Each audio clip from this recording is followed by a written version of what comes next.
Hey everybody, welcome to another episode of Purple Insider. Matthew Coller here, along with Manny Hill on this glorious evening, Manny, as we count down to Minnesota Vikings and Houston Texans. I don't know how you're feeling this week, but I have felt like I've needed to, every time I've been talking, try to take a deep breath and slow myself down, because this game right here has brought me joy to talk about. What happened last week with the San Francisco 49ers just was like a lightning bolt hitting the Minnesota Vikings franchise, and then they get to turn around, and we're not like going to Carolina or something, or, oh, it's Jacksonville, whatever. No, Manny, this is a team that has expectations of winning the Super Bowl that the Vikings are going to face, and it's just such a great test case for them to take on one of the premier quarterbacks in the league, one of the premier teams in the league at their home building with a new energy sparked into this fan base. I've had a lot of fun leading up into this game. How about you? Oh no, I can't hear Manny. There we go. You got me. Oh, Manny. Jeez, you made my heart jump. I thought usually it's just your head freezing, not your vocals disappearing. I can usually hear you from where you live you with your voice. Okay. All the way on the west side of Edina, right? That was actually my bad. I had a little audio thing that I needed to retweak on my end. So it's nothing you did. But no, I'm pumped for this game. This is going to be, I think when you factor in what happened on Sunday against the 49ers, you and I both, and I think a lot of the fans too, came away really impressed with what we saw. And now it's like, all right, maybe the expectations for this Vikings team now have changed a little bit, starting out 2-0 out of the gate. And now they're going to have this big test. And now you're thinking, boy, if they could beat this team now, the 49ers are already, championship caliber team that we know about. But the Houston Texans are now a team that's aspiring to kind of be what the 49ers have already established themselves to be over the last handful of years. And so they've got kind of a chip on their shoulder. They're looking to prove a lot of people that they're a serious Super Bowl contender. And now this is going to be a big test for the Vikings too. And then there's so much drama going into the game. It's Stephon Diggs coming back to Minnesota. It's Danielle Hunter, former Viking, coming back in. Blake Cashman and Jonathan Grenard are former Texan players, so they're going to be playing against some of their former teammates as well. So it's going to be really fun, really interesting to see how this thing plays out. It's going to be a really fun test for Minnesota. There's just so many layers to this, Manny. There's the layer of, okay, it means a lot for the Vikings. And if they lose, I don't think we're going to say season over. It's really about if they win side, then all of a sudden everybody starts to talk about the Minnesota Vikings. They got a little bit of attention last week and they deserved it. And Sam Darnold started to be in that conversation of, hey, wait a minute, why are all the young quarterbacks failing and Sam Darnold is succeeding? So that was really his main role for this week. But if they're able to win this one, then it's, whoa, now the NFC North just became super interesting with the Vikings and all those power rankers. They work so hard on those power rankings. They grind over their laptop computers and then slide teams up or down. But those power rankers, they will be giving respect, if you will, to the Minnesota Vikings if they win this game. So there's the bigger perspective. There's the buying into the Sam Darnold potential. Is this going to be a Jeff George, Case Keenum season? We talked about it so much leading up to it, and it would almost be funny if it was. Like, oh yeah, this is what we thought could happen, right? There's that. And then there's the micro of it of, this is Danielle Hunter versus Brian O'Neill. That's a great matchup. Will Anderson versus Christian Darrisaw. It's a great matchup. Nico Collins against Stephon Gilmore. Great matchup. Stroud versus Brian Flores. D'Amico Ryans versus Kevin O'Connell. That's the 49ers roots versus the Rams roots. And those two teams battled against each other so many times over the years. And now you have two of their coaches that on their own are going at it with Minnesota and Houston. And I like that the narratives and also what it could mean based on the results. So I have a question for you, and I would love people in the chat. Welcome this evening. We just got going, and as some people may have noticed last week, I'm trying some new technology here. So let me know in the chat if there's any troubles, but it seems like we're working out pretty well so far, except for Manny forgetting to turn on his audio. But most of you were just joining at that point, and you'll have to go back and watch his head moving without hearing him at all. But I want to know if this is the most hyped game of the Kevin O'Connell era. And let me try to make a case for it. I think I might put it in second place, and I would not include the playoff game against the New York Giants. The reason I would not include the playoff game against the Giants is that at that point, we had started to get the picture that the 2022 Minnesota Vikings were not as good as their actual overall record. Because if you remember, they started out 7-1, and then the rest of the way, they were basically a 500 team. They get a win against the Colts, which was an unbelievable victory and memorable for everybody involved. At the same time, it was against a complete joke of a franchise that could blow a 33-point lead to the Vikings. And you went, well, you were down that much. You shouldn't have been to that team anyway. So how can we get that excited about you? And then the loss to Green Bay at Lambeau, where they slipped and slided all over the place. After that happened, I felt the wind come out of the sails for Vikings fans. And I think a lot of people thought they're probably going to lose to the Giants, and if not, they're going to go to Philly and get their tails kicked, which I'm absolutely certain would have happened. So there wasn't as much energy. Oh Gosh brings up, Topaz says the Bills game was number one, and Oh Gosh says it got hyped during the game. That's absolutely true. During the game, it was like the masses started, in like movies about the 50s where everybody stops out front of the store windows and is like, what's going on? Elvis is on TV or whatever. That's what it felt like with that Bills game, where all of a sudden my entire Twitter feed turned into that game. I actually think it was the following week against Dallas, which was the most hyped game before this, but this has a case for being the most hyped game. How do you feel about that? I think it has a really strong case. I mean, I think when you go back, because the Dallas game was exactly what I was thinking of too, because the Bills game was so crazy and the way that they came back and won that game in overtime with the Jefferson catch and everything that happened with that game. That was kind of the game where it was like, oh, because I think they moved to 8-1 at their 7-1 or 8-1 or something after that win. And at that point, it was like, oh, you went into Buffalo and won. Found a way to, grind away a victory. Oh, this might be a team that's serious about contending for a Super Bowl. And that just really enhanced the hype for that Dallas game the following week. And we know how that game went. Did not go well. But there was a lot of hype surrounding that because it was the Cowboys. It was another team in your conference that was thought to be a team that was a serious contender for a championship as well. But yeah, I'm getting kind of the same vibes with this game coming up as well, in a different way, because the Cowboys in 2022 were already kind of established as like a team that was thought to be contending. The Texans, I think they are a serious team, but they're still kind of like, all right, had a really good season last year. CJ Stroud was really good as a rookie. Let's see if they can kind of repeat that. And if they can, then oh boy, look out for the Houston Texans.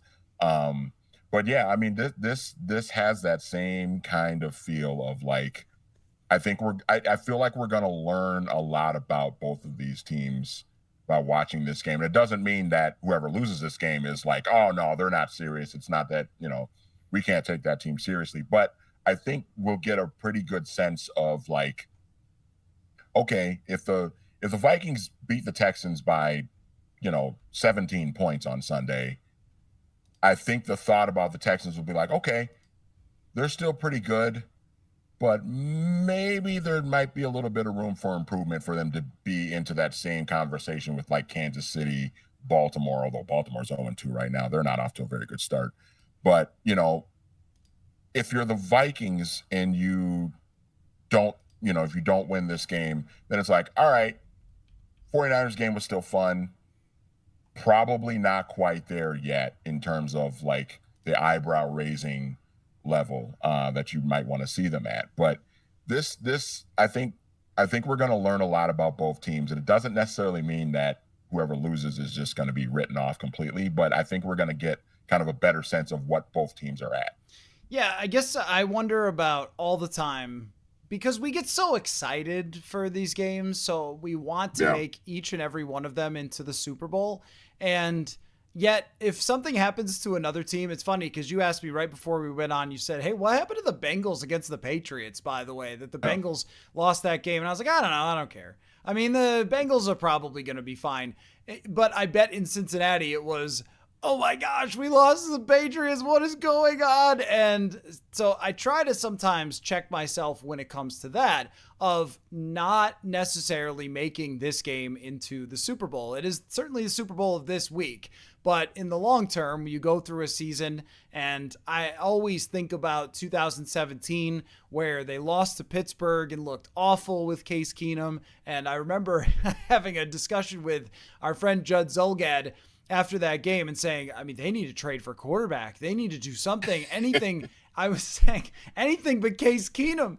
And yeah, they ended up going to the NFC Championship game. So it really puts in perspective how long the season really is. And if you win or lose a game in week 3 to the Houston Texans, it doesn't necessarily mean that you are going to the moon. And yet the other side of my brain goes, wait a minute. If you go 3-0, and you think about the schedule going forward, everyone starts to seem pretty beatable. It looks like they're going to face Jordan Love in Green Bay, which is interesting, as he was returning to practice. And then you go face the Jets. They have not been terrifying so far. They should have lost to the Titans last week. Then Detroit, which is still a very good team. And after that, it's the Los Angeles Rams, who have no players left because every single one of them got injured. And maybe they'll still have no players left by the time the Vikings get there. But if you go to 3-0, even if you struggle during that, even if you have some bad losses during that stretch, you're still going to be right in the thick of the race going into the easier part of your schedule. It just means so much to get to 3-0 for your prospects going forward. And on the other side of that, 2-1 is still fine for this team. But it's like on door number 1, which is your routine loss, is okay, all right, yeah, it's fine. They're fine. The season's not over by any means. And door number 2 is explosions and confetti and people watching the game from the top of buildings, like celebration. I mean, there's just going to be so much hype for this team if they go to 3-0. I can't help myself, even if I know rationally that it's a really long season. Yeah, I mean it's the sort of the gift and the curse of, covering football, talking about football, being a football fan, is that, they play so many games, but they really don't play that many games. You know what I mean? You just constantly have that thought of like, yeah, they play 17 games in a season, but sometimes you go through a season and you get to a point, week 17, week 18, and then you kind of start looking back at games, and sometimes you'll have, depending on how the rest of the games went, you'll have kind of a different feel about a game that might have happened in week 2 or week 3.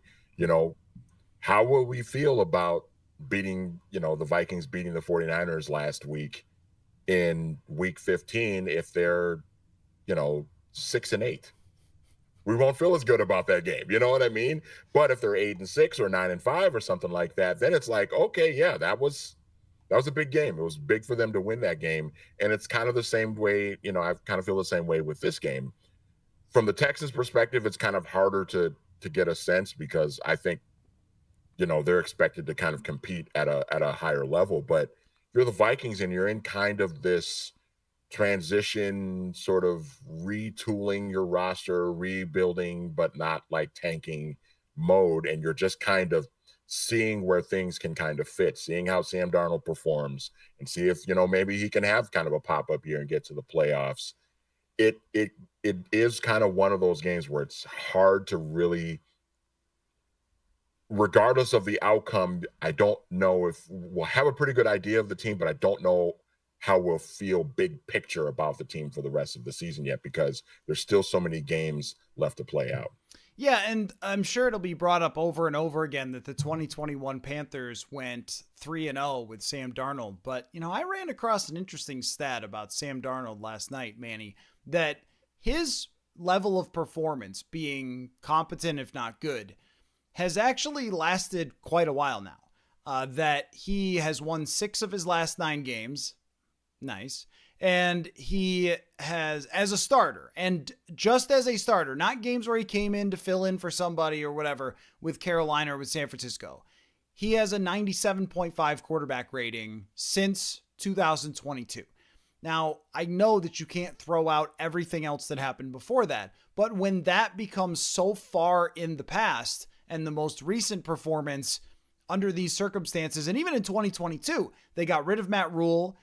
He had DJ Moore that he was throwing to. They blocked a little bit better for him, and he played fairly well at the end of that season. And we leaned heavily on that when they signed him. Like, well, his most recent performance as a starter was pretty good. And then you add that to his start in San Francisco that was pretty good. And then you add that to what he's done here, and you start to go, this is looking a little more like who this might be. And 3-0 against this Texans team, against that coach, against that pass rush, I would be on board as almost saying his last 10 starts now have been, this is who he is, as opposed to just saying, well, it's 3 straight games that have been pretty good, when it's a lot more like 7 of his last 10 games have actually been pretty good if he's able to win this one or at least play really well against the Texans. And similar to what we said last week, there is a moral victory element of it, where if you do play really well with Sam Darnold and lose the game on whatever, a fumble or, a field goal at the end or something like that, you would still walk away with a lot of confidence that this could be a playoff team. And I think when we went into this, you and I had a good discussion about what is the goals? What are our standards for this season? And I think we agreed, if you're in that playoff race, then it's going to be a fun season for everybody. It'll probably be a roller coaster. This may be a dip in the roller coaster. It may be a high in the roller coaster. They just might be really good. We're not going to know. But 3-0 makes that extremely realistic to get to that point where you're competing for a playoff spot. Let me read some comments. I still haven't figured out with this new system how to put the comments on the screen. I will figure that out. Give me time. The fact that it's working alone and I figured it out myself, I am proud enough of. So nobody push me for anything else. You gotta, I'm like Jacoby Brissett. You have to have low standards for me, and then you'll be like, he was okay. He was okay with that technology. Deontay says, can someone please explain? This is a good question, Manny. Can someone please explain why everyone has this as a bigger test than last week? I understand why it's a big game, but I don't believe the Texans are a better team than the Niners. Your thoughts, Mr. Hill? I think it's a bigger game because the thought, at least my thought going into this game, is like, all right, that was a hell of a win last week against a really good team, a team that's expected to contend for a championship again, as they have been for the last half decade. Now it's like, okay, can you build off of that, and can you keep this train rolling, or are the Texans going to come in to US Bank Stadium and kick your ass by 3 touchdowns? And then, it's kind of like what, we just talked about the Dallas game from 2 years ago. They got the big win against Buffalo, and then the Cowboys come in and just steamroll them 40-3 in their arena in US Bank Stadium. When that happened, I was like, oh, I didn't watch the game. I was in Mississippi at the time with an unfortunate family event, but I was looking at my phone and I was checking the score, and I saw, okay, 20-3. Then I checked my phone like 10 minutes later and it was 27-3. And then I checked like 45 minutes later and it was 40-3. And I was like, oh, okay, that's not good. That's bad. Maybe this team really isn't that good. So I think that's kind of why this game is big, because if, again, depending on the result, you're going to have I think a better feeling about like what this could potentially be the rest of the season. If they get blown out by 3 touchdowns and it's like, all right, this could still be fun, but contending for the division is probably out of the question. Whereas if they win, they're 3-0, and if they play really well, they like dominate the game, then it's like, oh, okay, we might have something here with this team, and let's see how it plays out the rest of the way. So I don't think it really has to do with, the 49ers are better than the Texans or whatever. I mean, I don't know. Those two teams will have to play each other for us to figure that out. I think it's simply the fact that these things don't happen in a vacuum. It's not like each game has no context to it whatsoever. The fact that they won against the 49ers, that raised the bar for what we think of this team now. If they had lost to the 49ers, then this wouldn't be viewed as such a big test case type of game. This would be viewed as much more of a like, okay, well, let's see if they could survive now. Let's see if they could pull something out of their rear ends to stay alive in this season and not fall way behind from the very beginning. And instead, when you get that win, now you're kind of expected to beat the Texans too. Like, do it again. I mean, that's the whole NFL and kind of how it works. That's why I was saying it is unfair. I am aware of how unfair it is to just expect, oh, well, you did it last week, so just do it again. And every single bad team like the Giants, you should really win by 22. I mean, but that's what happens when you start to get buzz about a team that might actually be good. And I think if we had a confidence meter, Manny, you and I might be on a 6 or a 7 that this team can be good. If they beat the Texans, the meter explodes, right? It's like it just blows up. And if they don't, it probably goes to like a 5. And so that's the magnitude of this game for how you feel about where this train could be headed. Well, it's just think about who they play the week after that. They go to Green Bay. I mean, that's going to be a huge game because as you said, it looks like Jordan Love might be back playing by then. If you're 3-0 going into that game, that's a division game on the road against a team that this entire fan base hates.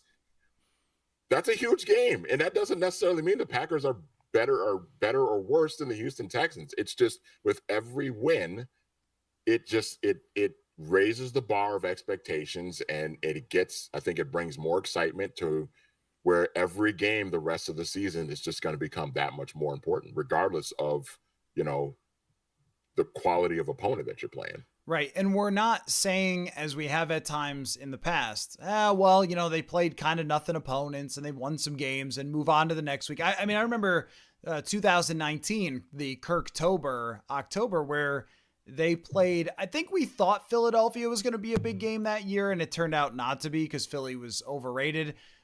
Coming off of, they just never got back to that Super Bowl level, and they may be repeating history kind of at the moment. But when it came to that Kirktober, they had lost to some good teams, and then they had beat some bad teams. And I remember we were just talking about, it's just like, how do we know if they're good or not? Because they just beat the Lions with Matt Patricia again, or they just beat, whatever. And even in 2020, when they fell behind in the season, they got on the win streak. It was a windy, weird day in Green Bay that they won, and then they beat Carolina and they beat Jacksonville. And I don't know. This doesn't have that feeling when you beat a team like San Francisco. Then all of a sudden you go, all right, is that our bar now that each week they're going to come in and play a game like that? So I think that's why when you're talking about the hype, that if they lost last week, this wouldn't even really be on the radar in the NFL. And now I'm seeing national people saying this is the game of the week. I was at practice today and I'm looking for Justin Jefferson. It's very sunny out there. I'm just going, where is he? And I turn around and our friend Tom Pelissero's behind me. And I'm like, oh, big week, Mr. Pelissero. Here we are for Vikings to Houston Texans. So I don't know if Tommy's coming out to this one. If we're talking about a 1-1 Vikings or 0-2 Vikings. So I think that just is how the nature of the beast works. But I'll get back to some comments here. Ty says, I see that Dallas Turner probably isn't going this weekend. Will that have much of an impact? Who takes his snaps? I've been thinking about this a lot, Manny, that Brian Flores snuck up on us and provided depth for this team. And I never saw it coming. Jihad Ward, my thought looking at his past was he probably won't make the team, and we'll be talking about Andre Carter, and then he's good. And he did have 5 sacks last year, but he was playing an outside role. Now he's playing an inside role, but he could play on the outside. Patrick Jones? Did you have on your bingo board Patrick Jones plays really well against Trent Williams? Because I personally did not have that, but he actually did. Yeah, I mean, we were talking at the end of the year when Patrick Jones was getting a lot of run late in the season last year that it was just like, I think you and I both kind of agreed, like, I just don't know if there's really much here with him. You know, he might not even be on the team next year, you know. But for him to kind of step in and I think that really speaks to, I mean, first off, you give him a lot of credit for, you know, seems like he's just gotten better as a football player, which is a credit to him, but also like Brian Flores allowing him to kind of settle into a specific role and not putting a lot of pressure on him, which is what he had late in the year last year because of some injuries. And, you know, the team was just starting to kind of tail off at the end of the season. And so there was a lot more on his shoulders, but now it feels like he's just in a perfect role. And that because he's looks like he's gotten a little bit better, that, you know, if he needs to play a little bit more because Dallas Turner might not be able to go, I feel more confident that he can be productive than at this point last year.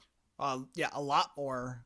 And he said after the game, because of course, you know, we went up to him and said, what's gotten into you, buddy? And look, I mean, the one sack was totally unblocked, and I'm not saying that I could have done it, but a professional usually gets the sack there. It was really actually his run defense that impressed me, and Dallas Turner got the one sack in week 1, and I thought he was okay last week, but he's still a rookie. He's learning how to play in the league.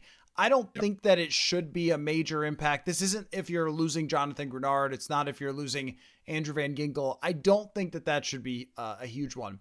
Topaz says, you're right, Dallas was the number 1 most hyped game, but I erased that game from my memory. Fingers crossed we don't lay an egg. Yeah, fair enough. Fair enough. That one, I remember somebody saying about, because Dallas was favored. And so someone was like, this is just, everyone hates the Vikings. Like, I don't think Vegas works that way. I don't think gamblers hate a team. I think they just bet on who's going to win. And they really did disappear. The difference may be, though, that they got to play at home. Going to Buffalo and playing in a game where they had so many plays. This has been a metric I've believed in, and this may not have truth to it. But when you have on defense 70, 80 plays in a game, that's where I think the next week you just took so much punishment. That wasn't really the case with the 49ers. They, if you will, imposed their will more on the 49ers than the 49ers did on them. So if they had walked out of that game with half the players on the injury report and just banged up and looking totally gassed, and then we say, all right, go beat the Texans, then I might think it would have been a little bit more difficult for them, and it still could be. But I think I would be less confident that they're going to show up and have a good game against the Texans. And they also have so many veterans. This is important too. Young players are up and down, and that is young great players and also, you know, young mediocre players are always up and down. A Caleb Evans 1 week is really good, and then at the end of the season he gets benched because that's young players.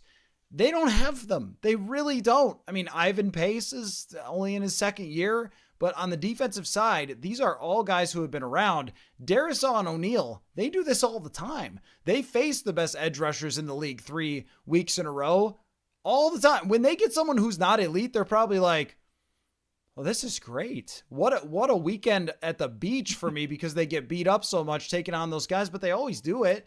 So there's nothing new about it. Derek Stingley, like, when does Justin Jefferson not face somebody who's really good that's going to be tracking him? And when he does, he annihilates them.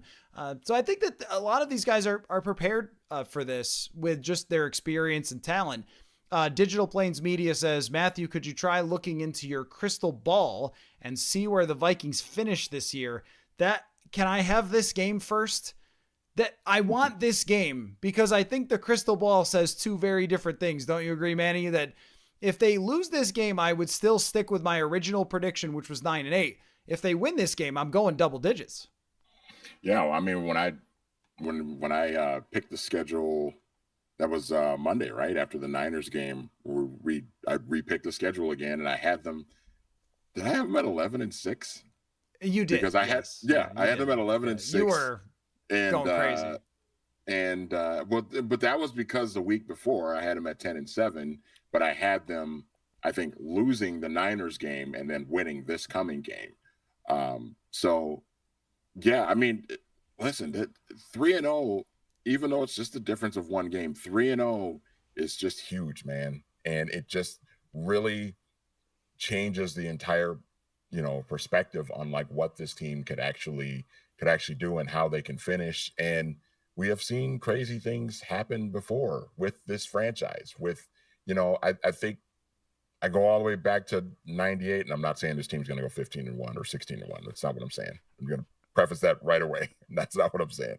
But like, I remember, when they drafted Randy Moss, I was super excited about it. And I thought, okay, yeah, this is going to be fun. They're going to score a lot of points. I don't think anybody anticipated they were going to set the league scoring record and go 15-1 and be within a play or two of going to the Super Bowl at the start of the season. Now, as the season went along, then you started having those thoughts. But in the preseason, it was like, all right, well, let's just see how this goes with this new 3 wide receiver setup. But yeah, I mean, I just think that, like, because of what we've seen with this franchise and with the NFL in general, there's always a team that kind of pops up that we don't think that highly about, and they end up being really, really good. I mean, the Texans were kind of that team last year where there was a thought, okay, new coach, young quarterback, D'Amico Ryans maybe kind of inheriting a dumpster fire because of all of the drama that was going on with them. And then they turn around and win their division and win a playoff game. Like, and the rookie quarterback is fantastic. So, I mean, I'm just excited to see how this thing plays out. I know I've been saying that a lot, but if they win this game, it's going to mean, I think it's really going to, set the expectations a little bit higher, but I think that's a good thing. Wrigley says, would bringing back Patrick Peterson make sense at this point? Would be good depth and IQ in the room, not a train wreck last year. If he wants to play, I don't know if he wants to play. We're not at that point at this moment. If they had an injury or something, then I would say yes. But at this point, as long as those 3 corners are starting, this is my concern with this team as a whole. As long as Shaq Griffin, Stephon Gilmore, and Byron Murphy Jr. are starting, those guys can play. And Gilmore has been fantastic in the first 2 weeks. If any of them gets hurt and you're going to Fabian Morrow or a Caleb Evans, then yes, I might get on the phone and see if Patrick Peterson's been running sprints, because I don't have a whole lot of confidence that they can go very far with anybody else outside of the starting cornerback group. And that's what we don't know over a long season, is who's going to get hurt and how you're going to battle through. Though, again, with veterans, one of the things that veterans know how to do at this point in their careers is stay on the field. And we've certainly seen that from someone like Harrison Smith over the years. But I think taking care of their bodies is something that they say all the time, and it doesn't mean a lot to us because we don't know what goes into that. But these guys know how to prepare. But if any of them gets hurt, that could be a problem. Deontay says, how many wins will it take to believe this team is not only a playoff team, but could make a deep run? I have the exact number based on NFL research, Manny. Okay. I did a whole thing about what it takes to be a real Super Bowl contender. And this was, I don't know, maybe 2022. The actual bar for being a real Super Bowl contender based on your average Super Bowl contender over the last 20 years. And I did offense, defense, win total, everything. And what I found was 11 is the magic number. Now, I know that there's 17 games instead of 16 games. You're just going to have to deal with that. But 11 is really the magic number. If you can get there, then you belong in the conversation. Very few teams have been able to be in the Super Bowl with winning fewer than 11 games. It does happen, but not that often. And I think it was with offense, it's pretty high. It's top 7 is where the average is. Defense is a little lower in terms of the average, but I also discovered that very rarely did defenses that made the Super Bowl allow even more than 4,000 yards passing. So defense does matter to some extent, with a couple of outliers like that MVP Atlanta Falcons team. But 11 would be my number to where I would be saying that's an unbelievable job by Kevin O'Connell. That's an unbelievable job by Sam Darnold. And you enter the playoffs as a real potential Super Bowl team if you could get to 11 wins. And I had them at 11 wins when I repicked the schedule on Yes, you Monday, did. didn't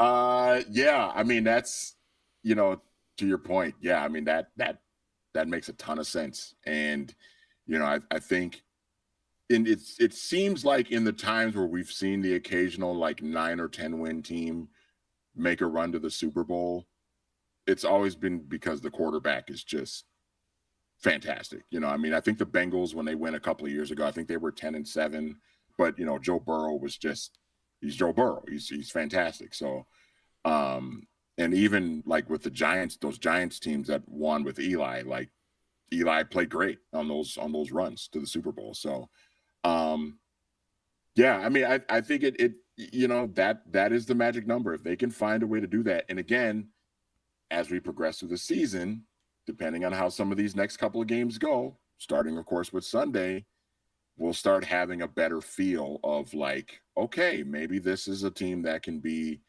kind of serious. Because I think the way they're winning these games too, Coller, I think is going to be really important. That 2022 team, the way they were winning games, and the way they were winning games against like bad teams too. Like that's the part of it that just, I think, really kept us from really believing that team could go on a run despite winning 13 games, because we were seeing how the defense was playing.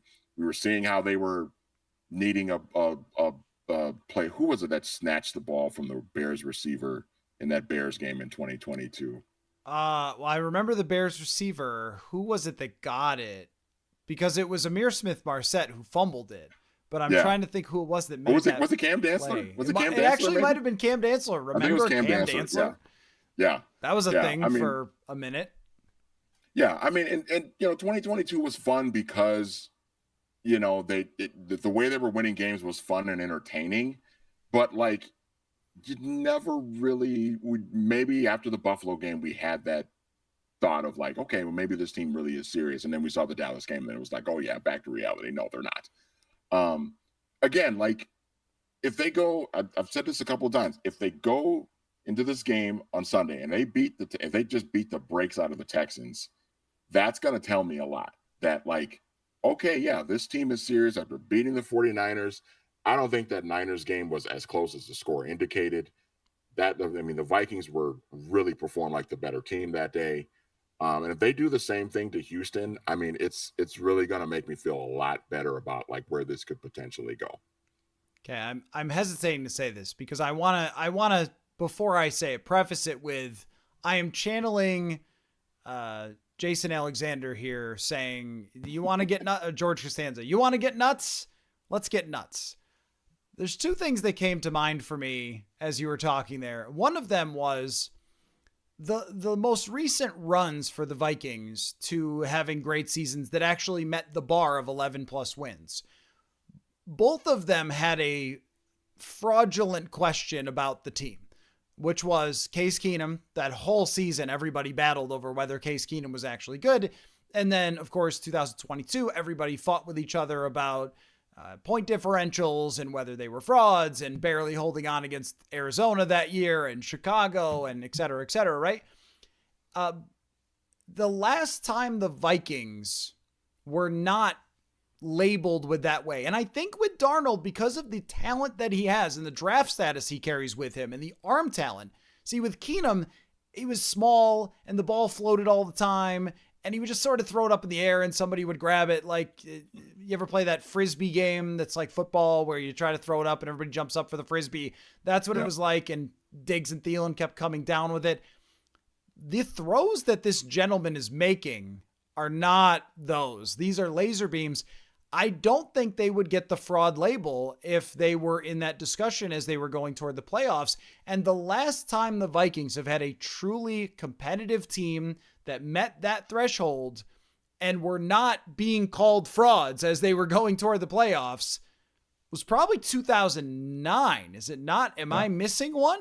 I mean, maybe 15. Because Bridgewater was emerging and they did get to 11 wins and they did win the division, but that sort of came out of nowhere and they got hot. But it's been a while since they've had a real competitive team that didn't have that shade of, is this team really something or not?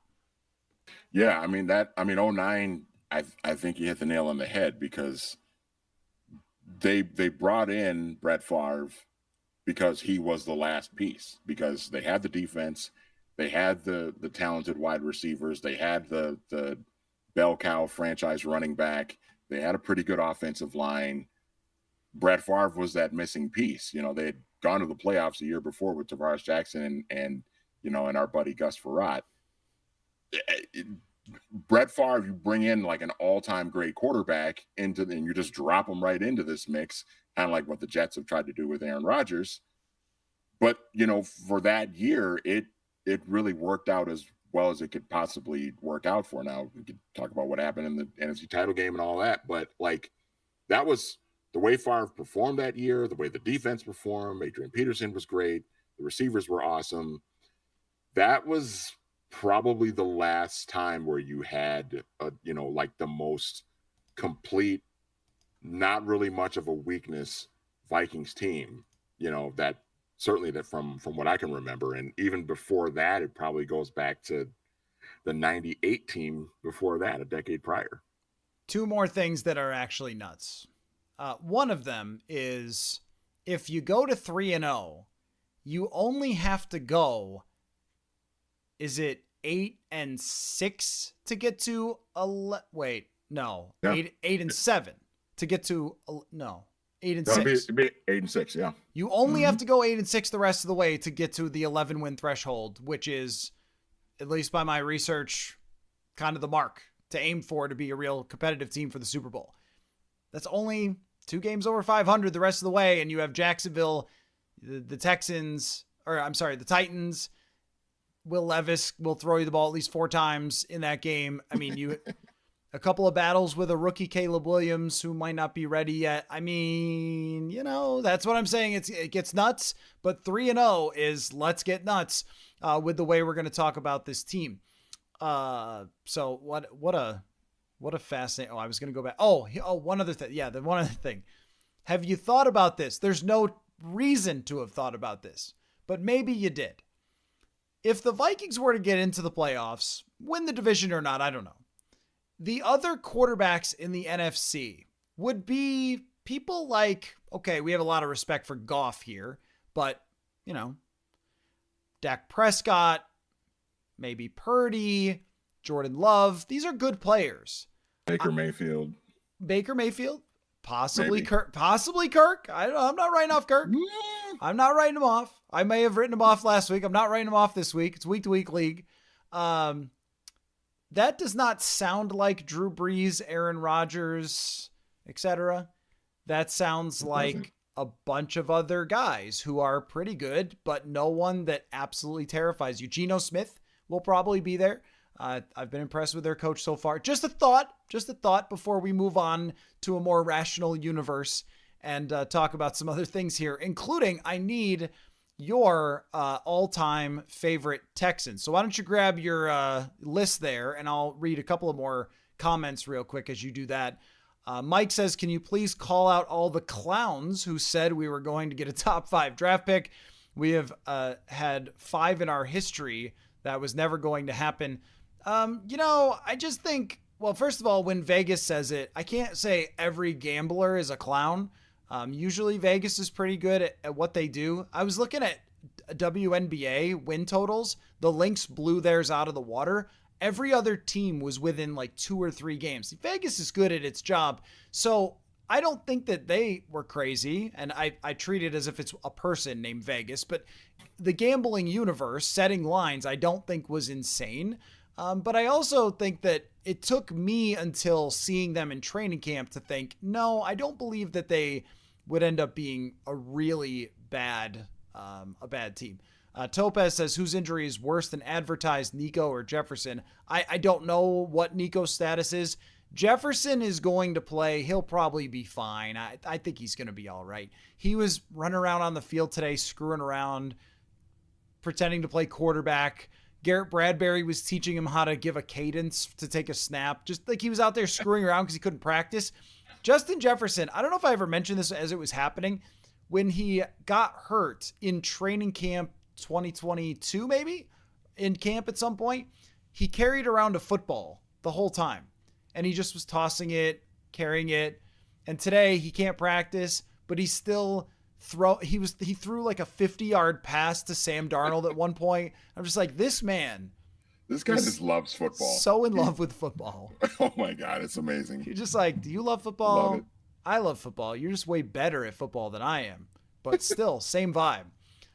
Okay, we'll get back to your comments, and we got pick'ems for the week as well from Underdog Fantasy to get to also. And I can't stream deep into the night tonight. I have things I really have to work on. Last night, great crowd. We had so many questions, and it was like 2 hours plus in, and I lost my voice at the end of the show. We can't have that. It's a big game. So Manny, I haven't figured out how to play music on the stream either. So hum amongst yourselves, and we'll get that at some point. Your top 5 all-time Houston Texans. In fact, on last night's stream, people were guessing who your favorite Texans were going to be. So fire it up. All right. So last week, with the 49ers, I really did like it. It was basically like a Mount Rushmore of 49er greats. Went a little bit of a different route with the Texans this week. There are some franchise greats in this list, but I had a little bit more fun just digging into some names. Number 5 on my list is, you will probably be surprised to hear this name. Number 5 is Owen Daniels. Wow. Tight end.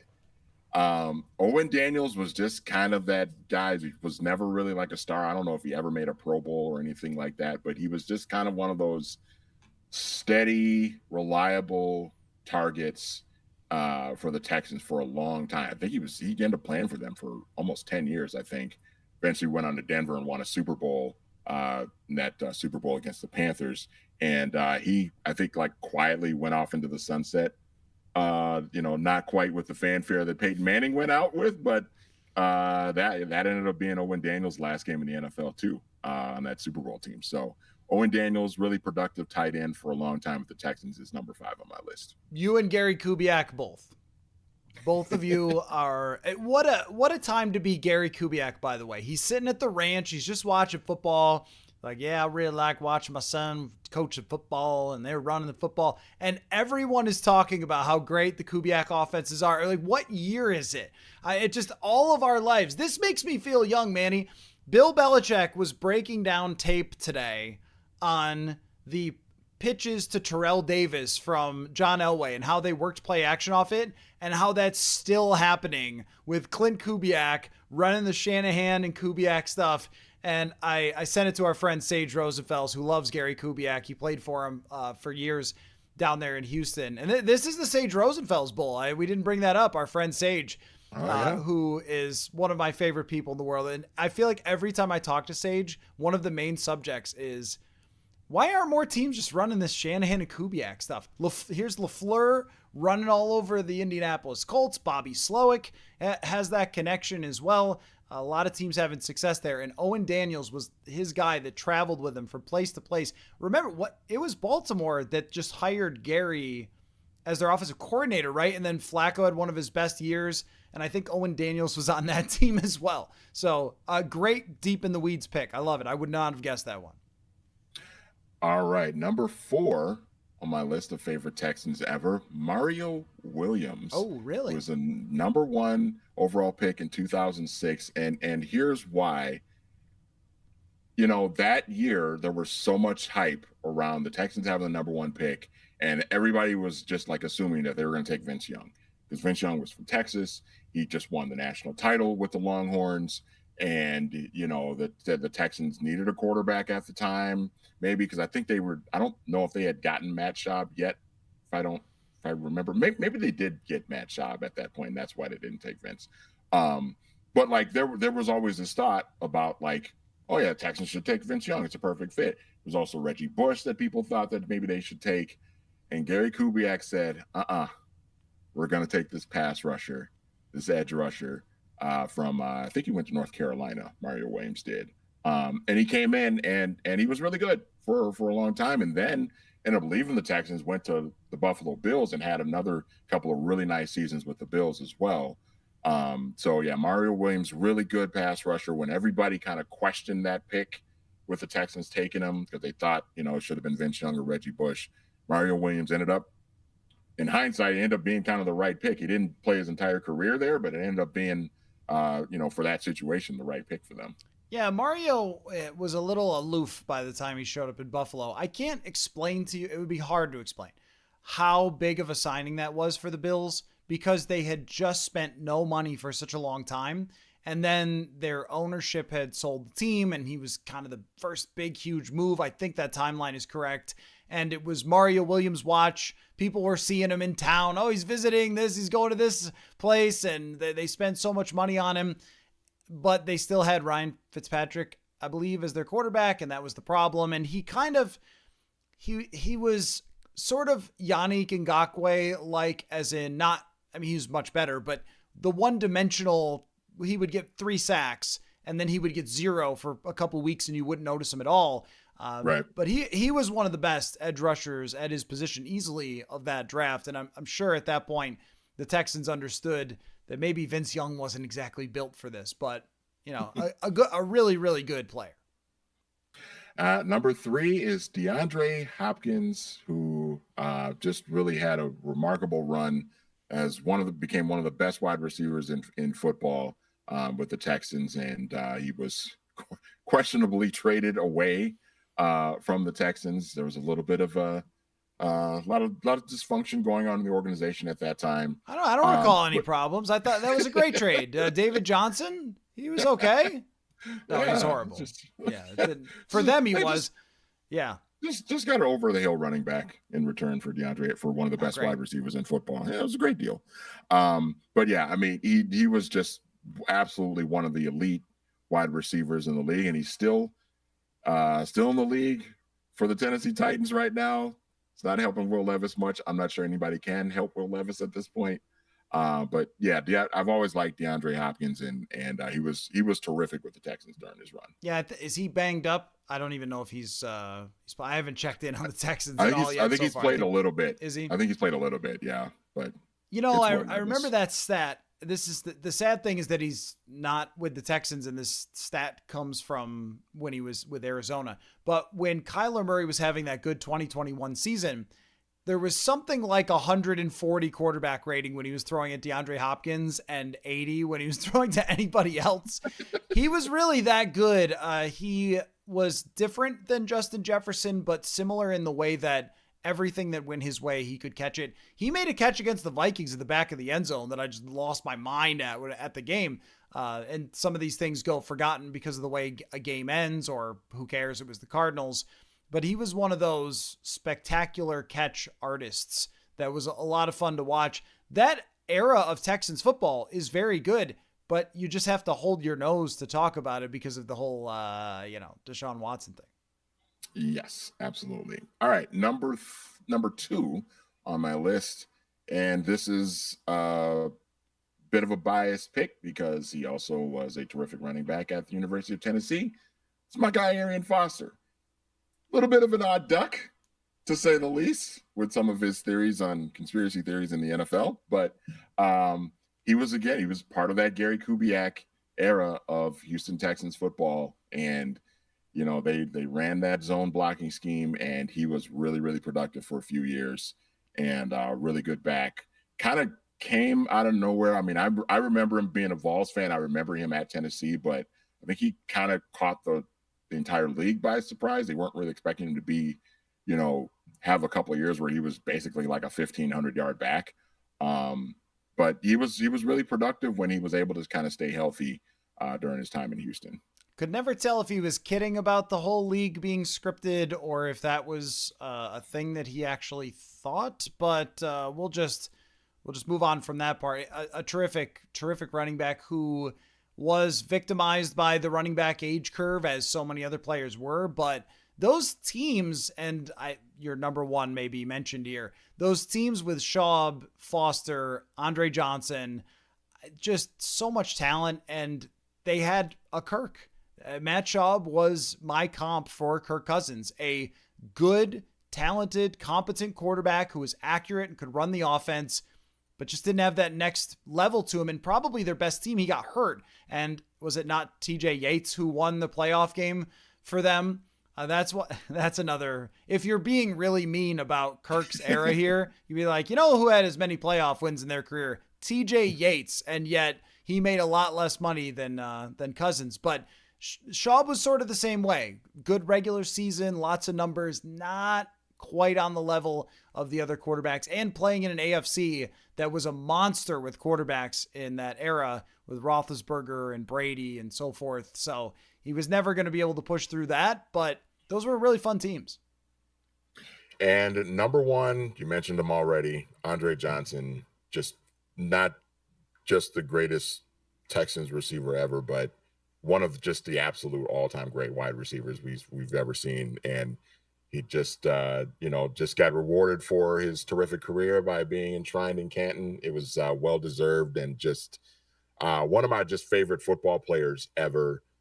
All those years with the Miami Hurricanes and those great Hurricanes teams back in early 2000s. And then just a terrific career with the Texans, and just one of the greatest wide receivers ever. I was extremely happy to see that, because I thought that it was possible he would go under the radar. Things have changed so much in terms of our understanding of every team because of fantasy and because of red zone and just the amount of content that gets produced 24/7 in the NFL. Someone like Andre Johnson easily would get overlooked. I mean, it would only be your crazy uncle who played fantasy football nonstop who would be telling you about some Texans receiver, or the person who played Madden and knew that the Texans had a receiver who was rated a 90. That would be kind of like me. And then you see the numbers he puts up throughout his career. But it was, my appreciation for him was only after doing radio with Sage Rosenfels, where he talked about him a lot. And I went back and watched him. It's like, man, this guy was as dominant. You know who reminds me of him is actually Justin Jefferson, where it is a low maintenance player. Jefferson has a little more bling to him, I would say, than Andre Johnson, who was the most straightforward, quiet player. But in terms of his size, his speed, his contested catches ability, and I've got to think Andre Johnson could have been a great basketball player. He was so smooth with everything he did. That's probably a good Jefferson comp, is him. And that team ran the ball a lot, didn't necessarily throw all the time with volume, and yet put up Hall of Fame numbers. Great. One of my favorite all-time players, hands down. So Manny, why don't we do these pick'ems here? The Underdog Fantasy Pick'ems with the Vikings stats for Sunday's game. And first, of course, we'll tell you about our friends at Underdog Fantasy, the easiest place to play fantasy sports, the fastest growing fantasy app in the industry. We are going to do some pick'ems here, and it's so easy to play. Go to Underdog Fantasy, click where it says pick'em, and you just pick between 2 and 8 stats of your favorite players. And when I mean stats, I mean all sorts of different stats. You go higher or lower, and you can win up to 20 times your money by going 5 for 5. Also a reminder that every day in September, they have deals. New deals, different deals. Discounting the dogs is on Saturday. You want to keep an eye out for that. Every Friday, if you check your Underdog app, it's a new deal. So that's something that they're doing all throughout September. You want to take a look there. And if you are interested, use the promo code PURPLE to sign up, claim your special pick and first-time deposit offer up to $1,000 in bonus cash. Must be 18 or older. Terms apply. Concerned with your play, call 1-800-GAMBLER or visit ncpgambling.org. All right. Manny, 229.5 passing yards for Sam Darnold. Would you go higher or lower? I'll go higher. He's going to need to throw the ball against his team. I agree. Yeah. I don't think they want too much higher than that, because if they can run the ball, if they could get ahead, if they could play that way, this one feels to me like you're going to need to lean fairly heavily on Sam Darnold. All right. How about Mr. Jefferson? He says he's going to play. There hasn't been much question about that. Once he did his post-game interview last week, we knew, okay, this isn't that serious. He's going to be out there. He's going to find a way. Mr. Jefferson, though, 76.5 receiving yards, higher or lower than 76.5 receiving yards for Jefferson? I'll go, if I'm going to say Sam Darnold's going to throw more than 229, I'll say JJ is going to get more than, what was it, 70? 76.5. Yep. Oh yeah. I think he'll clear that. Okay, how about this? I like this. This is why we have a lot of fun with this on the show. 25.5 yards for the longest catch from Justin Jefferson. Does Jefferson have another big explosive 25+ yard reception in this ballgame? Yeah, I think he does, because the quarterback that's throwing him the ball wants to throw it to him further than that. I mean, Sam Darnold can rocket that ball, man. So yeah, I'll say yes. All right, how about this one? I'm intrigued by this one. Ty Chandler really had a great game last week, and he just looks like a baller. He is so quick, and when they get him in some space, he can make plays. 33.5 rushing yards for Chandler, and for Aaron Jones, 48.5. So 33.5 for Ty Chandler. Yes, I'll say more. You're going to go higher. Okay, you got an offensive output. All right, let me give you one that's kind of funny, or kind of different, I would say. Johnny Munt, 0.5 touchdowns. Does Johnny Munt catch a touchdown? He's going to get one at some point, right? Maybe this is the game he gets it, right? I'm going to go no. I don't think he... They're going to wait till Hockenson comes back to the... But there's always got to be a fun one thrown in there. I thought that was pretty fun. Yeah. I think he'll get one. I'll say he'll get one. In this game, you're going to go for it? Okay. All right, we'll put that down. We'll really go for it. That one has odds. If it has a little fire emoji next to it, you get more of your money if you win that one. So that one's got the fire emoji. All right. Before we wrap up, Manny, and you know what? Just for you guys, I'll stay and answer a couple more questions. If I can figure out how to switch from this mode to the regular one, who's going to win? I'm going to stick with my pick from Monday. When I repick the schedule, I'll take the Vikings winning. I think we're going to see some points scored in this one. Okay. Because there's a lot of talent on both offenses, and I will take the Vikings winning 30-27. Whoa. Okay, that is an exciting game. You know, I've felt like doing that.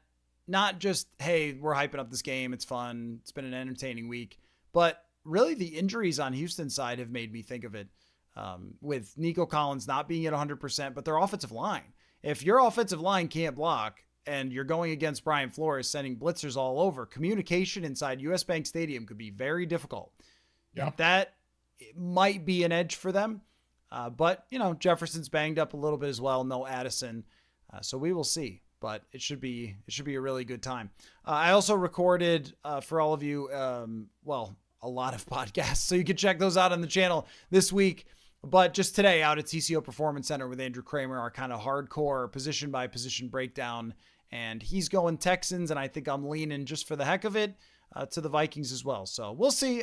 We may end up coming back to you on Monday going, well, what happened was, but maybe it'll be a very different vibe. And then, Manny, you will pick the schedule absolutely again on Monday. So thanks for your time. I appreciate it.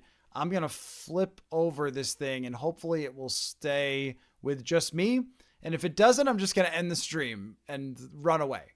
But I've been operating this effectively. I feel like I'm this is a heat check for me with this technology. But Manny, thanks for Monday and for tonight. Always a fun time getting together with you. And I cannot wait for Monday's show. Thanks, man. You got it. Football. See you Monday. Okay. Hey, look at that. It's just me. It's a different angle, but it's just me now. So let me answer a few questions. I can change this camera angle a little bit, but it's fine. We'll be okay. So let me answer a few more questions and maybe like 15 more minutes. I really do have stuff to do, stuff to write for tomorrow. Justin asks, is KOC a top 5 head coach in the league already? I don't think I want to go there yet. I don't think you could be a top 5 head coach in the league without a playoff win. If he gets there this year with Sam Darnold, then we will definitely have that conversation. I think what we've seen from Kevin O'Connell is that he reaches a certain threshold. And that threshold is, we know you can coach. We know that you can do this job effectively.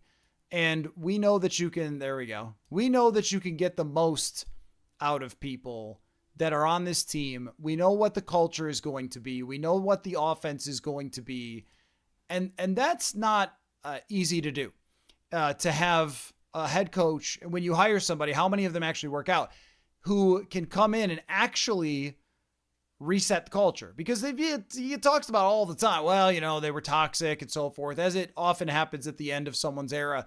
But then for him to be able to actually implement this universe that players want to be a part of, that alone is an impressive feat.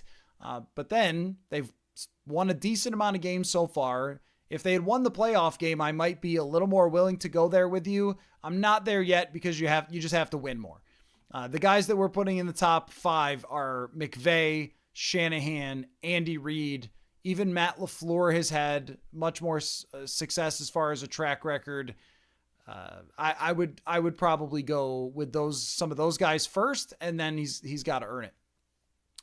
Derek says quarterback play has been sketchy at best so far this season. Are we in a lull regarding top quarterbacks this current era? You have Mahomes, who seems to be more human, and everyone else is good but not dominant. Yeah, I think that's absolutely the case, that the range of quarterbacks has both gotten wider and the high end has gotten thinner. So for a while there were guys that every year you came in, you knew that they were going to be there because they were the best of the best and they were going to the Hall of Fame. And that was Brady, Breeze, Rodgers. I would put Rivers very close to this. I would 100% put Roethlisberger in that list. And then as some of those guys were coming into the league, Brett Favre was still good all the way to 2009. So you still even had some of the older quarterbacks from the previous era that were still around. And your secondary star type of quarterback is Eli Manning. And Eli Manning is a borderline Hall of Fame quarterback. He may get into the Hall of Fame soon enough. Eli Manning, instead of being the 8th to 10th best quarterback, or Tony Romo being the 8th to 10th best quarterback, they might be 4 right now. They might be only behind a couple of freaks, and that we might see them develop. Caleb Williams might be that someday, or I don't know. Some of these young guys, Anthony Richardson might be that way. And 5 years from now, we may be saying, oh my goodness, there's so many great quarterbacks in the league. But we're in a bit of a transition with older guys moving out, newer guys coming in, and we haven't quite determined who some of them are. And then you also have good quarterbacks who are on huge contracts, quarterbacks that are really reliant on things around them that got paid a lot of money. But there isn't that depth at the very top of 4, 5, 6 guys that are going to compete for the Hall of Fame. There's more like 1 or 2, and then maybe Stroud is the next one up after that. Maybe Burrow is the next one up after that. But even with Burrow, you don't quite feel the same level of invincibility that you did with a Ben Roethlisberger. Burrow might be in the category of a Phillip Rivers or an Eli Manning that was the next level down from that. But yeah, I think there is a little bit of a lull here that has created some interesting dynamics, and the way defenses have figured things out, that's also causing a lot of problems for young quarterbacks. And then as far as the range of outcomes, I went through today because I was thinking about this. A lot of people were talking about it, and I came up with 7 quarterbacks in the league. Think about 32 teams. 7 is a fairly high percentage that are just totally unplayable, that should not be playing at all. And I counted Bryce Young through these first 2 weeks. That's a high percentage of Bo Nix is not ready or hasn't looked ready, is non-competitive at the moment. Doesn't mean he will never be. It just means at this moment, when we discuss scoring being down, if you have 7 teams that are quarterbacked by Caleb Williams, Bo Nix, Bryce Young guys who are not really truly at their prime yet, or maybe not even any good, well, you're going to see a lot of down quarterback play. And then, in other places, it's being determined by, who can put the most around their guys, like someone like Derek Carr. Dak Prescott in the past has been that way. Brock Purdy's that way. So, I guess I think, I just think it is an interesting time where it's going to be a little bit more on the roster build and the coaching than it is necessarily just on, hey, they've got Brady and they're going to win a bunch of games because they've got Brady. Well, there's not anyone like that outside of Mahomes and possibly Allen the way he's played so far. Let's see. Just let me get a couple of more here. Derek says, Darnold has a good deep ball. He reminds me of Jay Schrader. Well, that is quite a throwback. Jay Schrader. He got demolished by the Bills in, was that 1990 in the when they went to Buffalo in the AFC Championship and it was 52-3 or something. He also played for Washington. Jay Schrader. Now that is quite a throwback, Derek. I can't say that I was quite old enough to give you anything on that comp with Jay Schrader, but I'm glad his name came up here. Zoomer Kev says, is Sam Darnold good enough to win a Super Bowl? Is this where I say that Trent Dilfer won a Super Bowl? I don't know. Is he good enough? I don't know. I mean, we're going to have to see how this plays out. But if you're falling under the category of let's get nuts, then hey, let's get nuts and say, sure, why not? But I mean, if we're being realistic here, I don't think we can push that bar so high that we're talking about the Super Bowl. But we could talk about how interesting this gets if they get to 3-0. And then we'll go from there and we'll have to decide when it is right to talk about the Super Bowl. But is he good enough? Is the team good enough? Is the defense good enough? Can things go really right for them? When Philadelphia made the Super Bowl, I think if you've watched Jalen Hurts these last 2 years, you'd probably say Jalen Hurts isn't good enough to win the Super Bowl. And yet he almost did. And I think with that situation, look at the team, but also look at the path. I mean, they had to beat San Francisco when all of San Francisco's quarterbacks got hurt in the game. I mean, sometimes things just go right for you in the playoffs and you end up reaching the Super Bowl. I don't know. I mean, if you get in, you have 11 wins and you're good enough, then you've got a chance. But we are a long way away from that. Mike says, the most revealing thing I learned about the Vikings offense this week is KOC might be as tricky as Coach Flo. Disgusting looks just like the defense. One of the things that I did was when I looked back at the tape, I really focused on some of the clever stuff, the motions, and the way that he had Jalen Naylor line up outside of Josh Oliver, then inside Josh Oliver, and the 49ers guys went, wait, do you got him? Do I got? Oh, wait, no one's got him. And it's a touchdown. And there was a 17-yard completion to Trent Sherfield where he essentially hid behind the line of scrimmage, like, oh, and there I am on the other side of the field. He lined up kind of just off the tackle in a tight end position and then came out underneath the line and was wide open for 17 yards, and it might have been more. Those things that KOC can do have been his calling card since he got here, and I think he's gotten even more creative with some of them this year because of the quarterback that he has. But easy buckets, that's a big thing. Easy buckets is kind of the sign of a good coach. They've had a better screen game this year. They've had a better running game. Easy buckets will always help with a quarterback.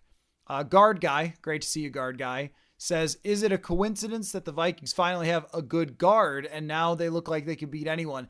It's not. It is not a coincidence that Blake Brandel has played very well, and the run blocking from Blake Brandel has been exceptional through these first 2 games. We did not know if Blake Brandel could play that position at all. He had never done it, and yet he's been an impact player there. So it is actually not a coincidence. He was hanging on for dear life against the 49ers. I will say that. When I looked back, he's got some compete in him because he was beat a few times and gave Sam Darnold, even on that throw to Jalen Naylor, just enough time to get the ball out. But that's something to watch going forward, is the pass blocking, because I think the run blocking is established as being really good. Okay, last question for the night. It's been a great conversation with you guys as always, and the fact that we've held up technologically makes me proud. I've been trying to put more work into this to bring you guys the best possible product that we can, and definitely the live stream. I know last week the audio was a little echoey, so I've been working on solutions for that. From the press box after the game, there's kind of a lot of noise and stuff going on, but I've figured some things out there, so that will be good after Vikings and Texans when Dane Mizutani and I go live from the press box. Looking forward to that. So last couple questions here from Derek. Teams seem to figure out B-Flow's schemes second half of last year. I don't see that happening this year. Well, it really depends on the health, because last year we can't downplay who they played. I mean, they played one of the best offenses in the NFL twice at the end of the season in Detroit. So that mattered to the statistics. The other thing is, too, that DJ Wanham got hurt and Byron Murphy Jr. got hurt. And I know that Byron Murphy Jr. isn't Darrelle Revis, but he is a solid NFL corner, and that left Caleb Evans just out there to flail at times in those games. So if they are relatively healthy, if not very healthy, that was the 2019 team where everybody who started the playoff game had, I think except for maybe Andrew Sendejo, who joined the team late, everybody, it was Mackenzie Alexander who was the only guy who got hurt. Everyone else was healthy on that team. That doesn't happen that often, but if they stay healthy, then they do have a chance to really, really be good and not fall off, because I don't think they fell off because of scheme. I think they fell off just because of injuries last year and opponents at the end of the year. Let's see. Justin, are the Vikings going to win this weekend? I have no idea. And if I did know, I would put a lot of money on it, and then I would win all that money, and then I would quit doing this. No, I wouldn't quit doing this. Even if I won the lottery, why would I stop talking about football? So I would not quit doing this. But I would do it from a bigger studio in a larger house if I knew it. But what I would say is last week, I think somebody asked the percentages. Sorry, I was fighting off a sneeze here. Somebody asked the percentages last week, and I think I went, maybe I asked the percentages, 38% last week. I would go 47% this week on the Vikings. I think it's very close to a 50-50 type of proposition, which is why I'd be comfortable saying, yeah, I'll pick the Vikings. Or maybe I have to go over 50% to pick them. But I think it's much closer than you would have thought just a couple of weeks ago. So Caleb says, not sure if anyone's asked yet, but do you think that two of the Texans running backs being out will affect their running game? Oh, absolutely. 100%. Yeah. That's, if you're talking about why the Vikings have a chance to win the game, if not a decent chance, if 47% is where I randomly threw it out there, it is because of the fact that they aren't going to be able to run the ball in the same way, and their offensive line is banged up. Those are difference-making things for their offense inside of US Bank Stadium against Brian Flores. Those things matter. Derek, can we get a cribs tour of your house, including the porch? It's a very regular house. So you're seeing a decent percentage of it if you've seen the porch and here. There's a kitchen, there's a living room with a television, there's an upstairs. My wife has an office. It's not cribs worthy. But if you subscribe and use the promo code PURPLE at Underdog Fantasy, maybe they will be really excited about the show and I could get a crib. Maybe. Anyway, guys, it's been great. It's been a phenomenal week. Absolutely phenomenal week. Tomorrow night, going to have a conversation with Andrew Kramer that's going to run on the YouTube channel tomorrow night. Really good conversation we had out at TCO Performance Center today. But this was a really, really fun week chatting with you guys. Wednesday night chats will continue. Monday night with Manny. Sunday after the game. So all over this Minnesota Vikings season, and it's been really fun so far. So thanks again for a great, great week of football talk. Can't wait to see what happens, and we'll talk to y'all next week.